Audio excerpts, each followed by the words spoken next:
Welcome students, তোমরা দেখছো তোমাদের সকলের প্রিয় ভিশন WBCS এডুকেশন। আমি তোমাদের educator Debarati ma'am. Food SI 2023 এক্সামিনেশনকে টার্গেট করে জেনারেল স্টাডিজের উপরে প্র্যাকটিস সেট নিয়ে আবারও চলে এসেছি। আজকের প্র্যাকটিস সেট নাম্বার 21। প্রিভিয়াস সমস্ত 20টা প্রশ্ন যে প্র্যাকটিস সেট অলরেডি সেটা আমাদের এই চ্যানেলের মধ্যে কিন্তু আপলোড হয়ে গেছে। যারা তোমরা এখন অবধি সেই প্রিভিয়াস ক্লাসগুলো ভিজিট করোনি তারা অবশ্যই কিন্তু দেরি না করে চ্যানেলের প্লেলিস্টে চলে যাবে, সেখানে সমস্ত ক্লাসগুলো পরপর তোমরা পেয়ে যাবে। ওখানে গেলে তোমাদের কি হবে, প্রিভিয়াস প্র্যাকটিস সেটগুলো যদি তোমরা সলভ করে নাও তাহলে কি হবে, তোমাদের একটা বেশ ভালো মতো সোর্স অফ একটা MCQ তোমাদের হয়ে যাচ্ছে। তো এখানে আমাদের প্রত্যেক দিনের যে প্র্যাকটিস সেটগুলো আমরা করাচ্ছি সেগুলোর মধ্যে যে টপিকগুলো কভার হচ্ছে পুরোপুরি কিন্তু ফুড এসআইকে টার্গেট করেই করা হচ্ছে।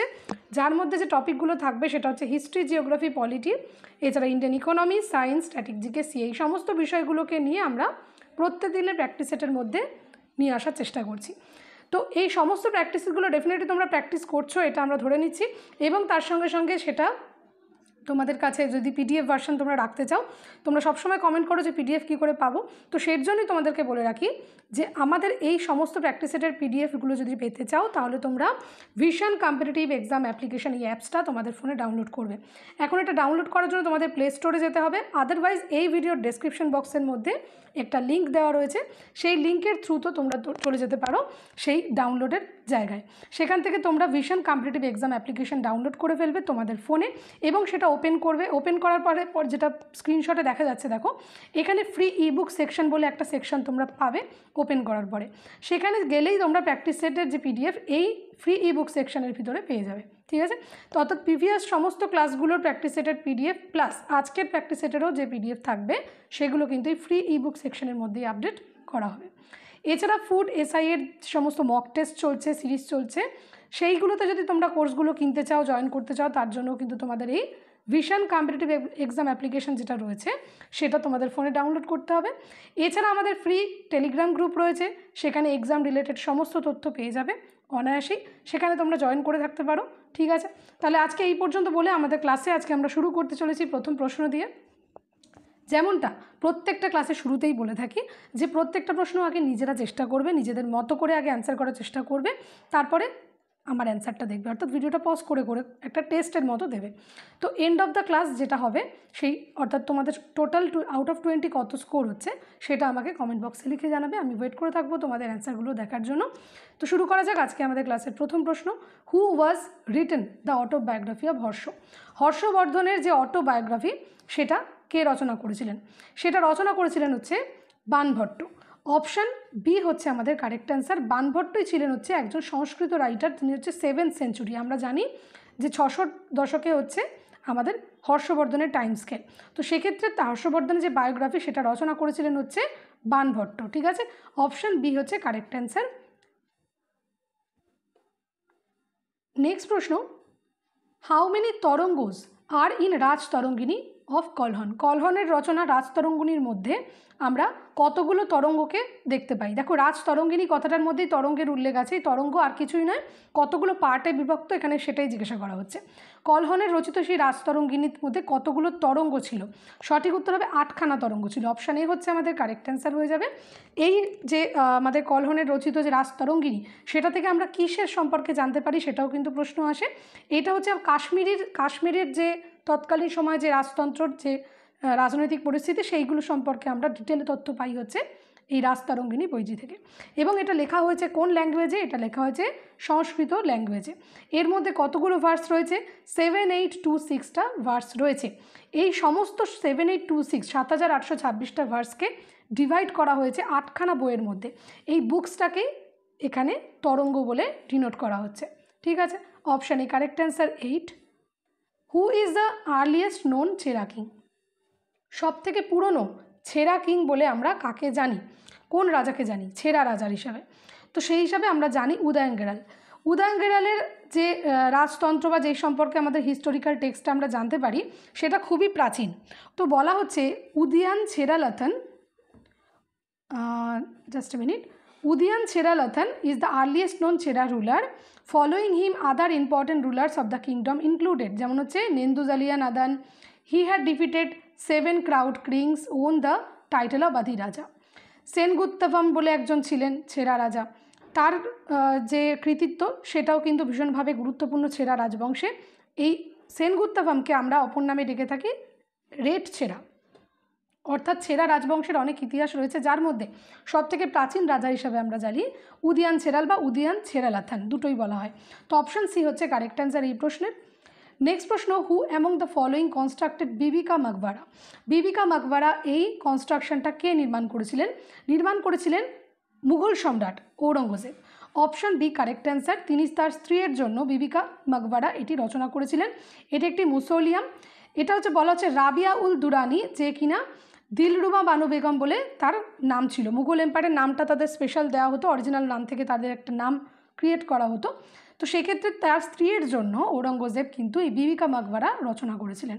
The mausoleum is believe to constructed by the prince Azam Shah in memory of his mother 1651 to 1661 AD. এটা একটা টাইম স্কেলটা বলা হচ্ছে যে কোন সময় এটা রচনা করা হচ্ছে, যেটা হচ্ছে যে প্রিন্স আজম শাহ এটা কমপ্লিট করেছিলেন। ঠিক আছে, অপশান ডি কারেক্ট অ্যান্সার।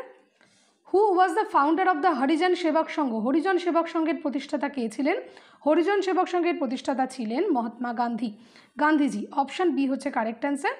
এটা হচ্ছে দেখো বলা হচ্ছে যে এটি একটি নন প্রফিট অর্গানাইজেশন, অর্থাৎ এখানে কোনো পলিটিক্যাল ইনভলভমেন্ট নেই, কোনো ধরনের কিছু নেই, just for social service. Harijan সেবক সংঘ এটা ক্রিয়েট করেছিলেন মহাত্মা গান্ধী। কত সালে? 1932 সালে। ঠিক আছে, কিসের জন্য করেছিলেন? যে আনটাচেবিলিটি যেটা সমাজে তৎকালীন সময় প্রচণ্ডভাবে ছিল, সেই জিনিসটা থেকে মানুষ যাতে বেরিয়ে আসতে পারে, মানুষের মনে আলোর প্রবেশ করানোর জন্য এই হরিজন সেবক সংঘ নির্মাণ করেছিলেন 1932 সালে। এবং তিনি বিশেষভাবে হরিজন বলতে কাদের বলতেন? যারা হচ্ছে ডিপ্রেসড ক্লাস বা দলিত সম্প্রদায়। ঠিক আছে, তাদের যাতে উন্নতি হয়, তারা যাতে পড়াশোনার সুযোগ পায়, তাদের যাতে প্রোগ্রেস হয় সমস্ত দিক থেকে, ফিনান্সিয়াল সোশ্যাল সমস্ত দিক থেকে, সেইটাকে উদ্দেশ্য করে মহাত্মা গান্ধী 1932 সালে হরিজন সেবক সংঘ স্থাপন করেছিলেন।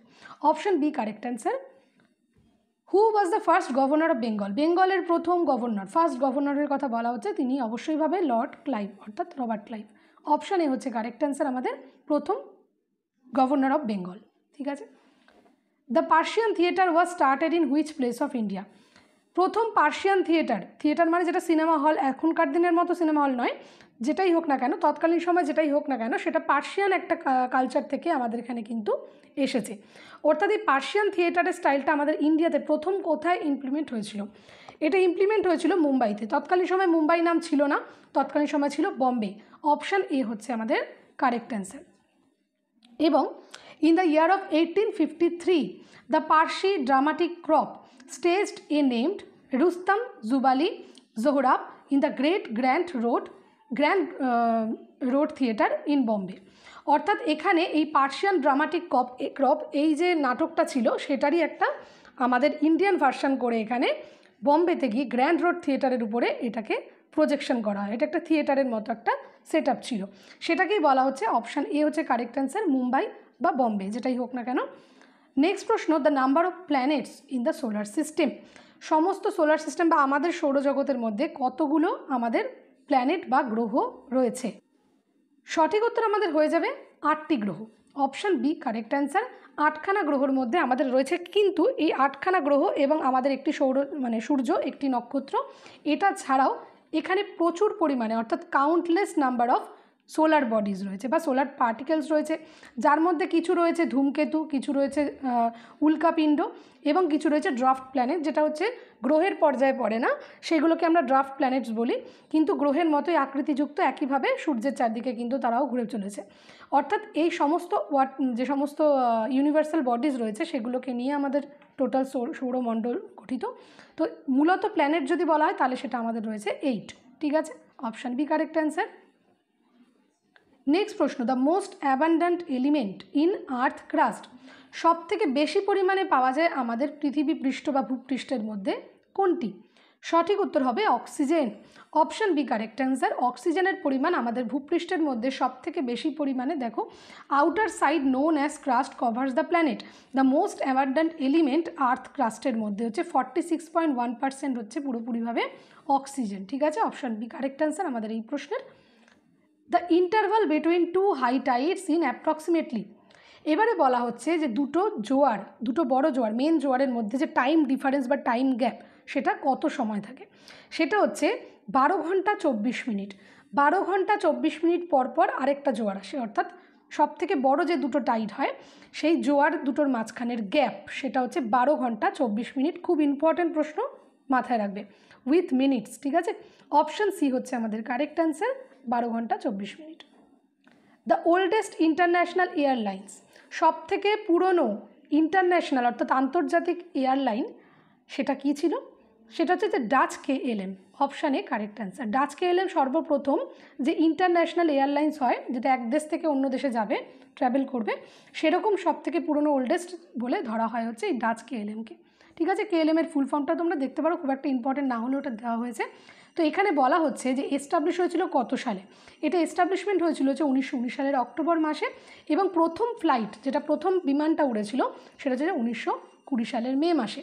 কোথা থেকে উড়েছিল, কোথায় গেছিল? না, লন্ডন থেকে আমস্টারডামে গেছিল এটা সেই তৎকালীন সময়। তো অপশান এ হচ্ছে কারেক্ট অ্যান্সার।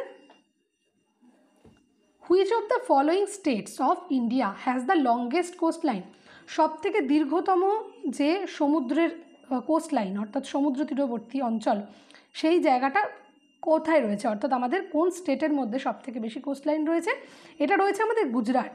অপশান সি হচ্ছে আমাদের কারেক্ট অ্যান্সার। সব থেকে বড় লংগেস্ট কোস্ট লাইন রয়েছে আমাদের গুজরাটে। Among the UTs Andaman Nicobar island has the longest coast line. যদি ইউটির মধ্যে বলা হয়, যদি ইউনিয়ন টেরিটরিগুলোর মধ্যে বলা হয় লংগেস্ট কোস্ট লাইন কোনটা, তাহলে কিন্তু আমরা আন্দামান নিকোবর আইসল্যান্ডকে চুজ করব।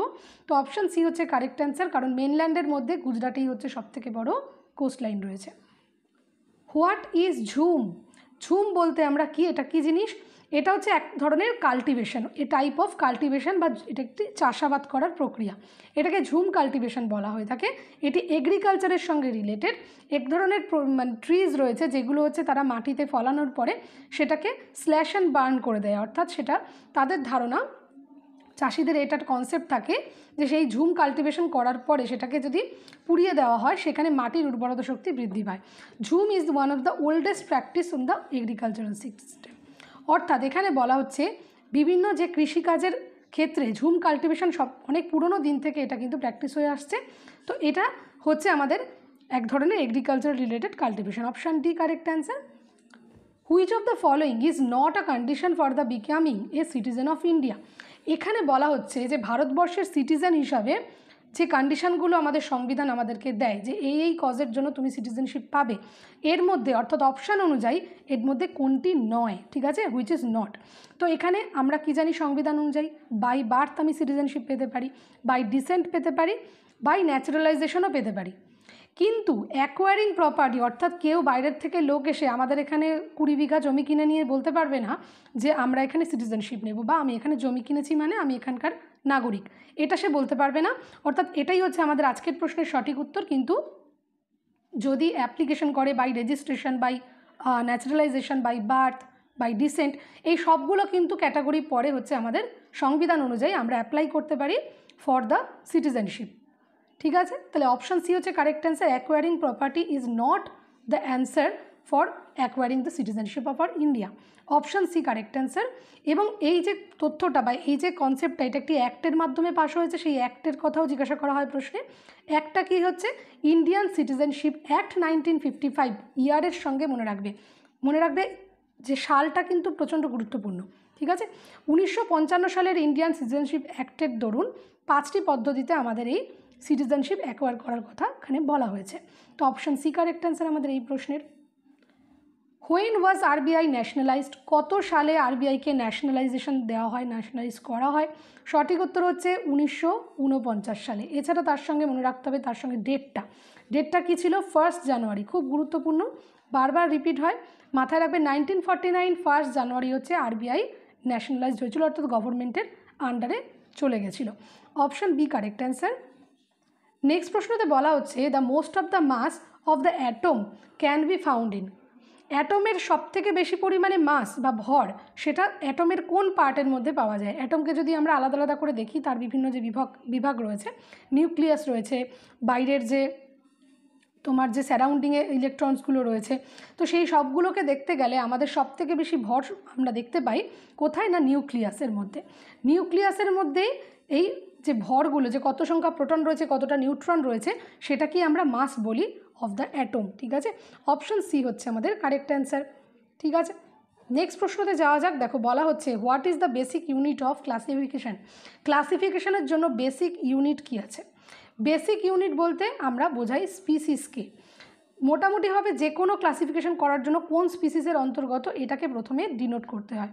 তো অপশন সি কারেক্ট অ্যান্সার আমাদের এই প্রশ্নের। The organ affected by malaria.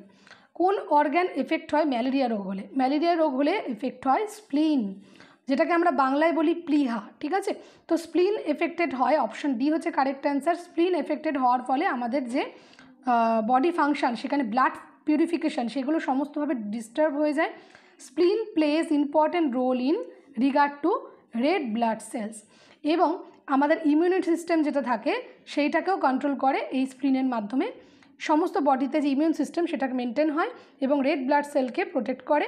কিন্তু যেহেতু আমাদের ম্যালেরিয়া হলে স্প্লিন এফেক্টেড হয়, সেখানে কিন্তু এই যে ডিস্টারবেন্স সেটার থেকেই মানুষ কিন্তু মৃত্যুর দিকে চলে যায়। Option B correct answer. Next প্রশ্নতে বলা হচ্ছে world water conservation day. World water conservation day, বিশ্ব যে জল সংরক্ষণ দিবস, সেটাকে আমরা কোন দিন পালন করি? এটাকে আমরা পালন করি, খুব ইম্পর্টেন্ট, 22শে মার্চ। অপশন বি হচ্ছে কারেক্ট অ্যান্সার। 22শে মার্চ দিনটিকে আমরা সম্পূর্ণ বিশ্বে ফ্রেশ ওয়াটার কনজারভেশন, অর্থাৎ যে স্বচ্ছ জল, যেটা পানীয় জল, সেটাকে যাতে ঠিকঠাক মতো তার রিসোর্সটাকে মেনটেন করা যায়, সেটা আমাদের দেখা হয়। তো এটা কিন্তু এখনকার পয়েন্ট অফ ভিউতে খুব ইম্পর্টেন্ট, মনে রাখবে। Option B correct answer. Headquarter of the World Meteorological Organization is located in. এটাও বহুবার এসেছে প্রশ্নে। এটার যে হেডকোয়ার্টার সেটা কোথায় অবস্থিত? এটি অবস্থিত জেনিভাতে। Option B correct answer. World meteorological department অবস্থিত হচ্ছে জেনিভা, ঠিক আছে। অপশন বি হচ্ছে আমাদের এই প্রশ্নের সঠিক উত্তর। এর সঙ্গে সঙ্গে আমরা কমপ্লিট করে ফেললাম আজকের ক্লাসের 20টা প্রশ্ন। আশা করি প্রত্যেকটা প্রশ্ন তোমাদের খুব ভালো লেগেছে, এবং ভালো লাগলে অবশ্যই ভিডিওটা লাইক এবং শেয়ার করে দিও, সাবস্ক্রাইব করে দিও চ্যানেলটা, যাতে এরকম প্র্যাকটিস সেট আরও তোমাদের কাছে চলে যায়, ঠিক আছে। এবং যেমনটা কথা ছিল যে এন্ড অফ দ্য ক্লাস তোমরা কার কত স্কোর তোমাদের হলো সেটা আমাকে কমেন্ট বক্সে কমেন্ট করে জানো। আমি ওয়েট করে থাকবো তোমাদের কমেন্টের জন্য। আজকের ক্লাসটা আমি এখানেই এন্ড করতে চলেছি। তোমাদের সকলের সঙ্গে আবারও একই রকমভাবে দেখা হবে পরবর্তী ক্লাসে, পরবর্তী নতুন প্র্যাকটিস সেটে, ঠিক আছে। ততক্ষণ সকলে ভালো করে পড়ো। Take care and by.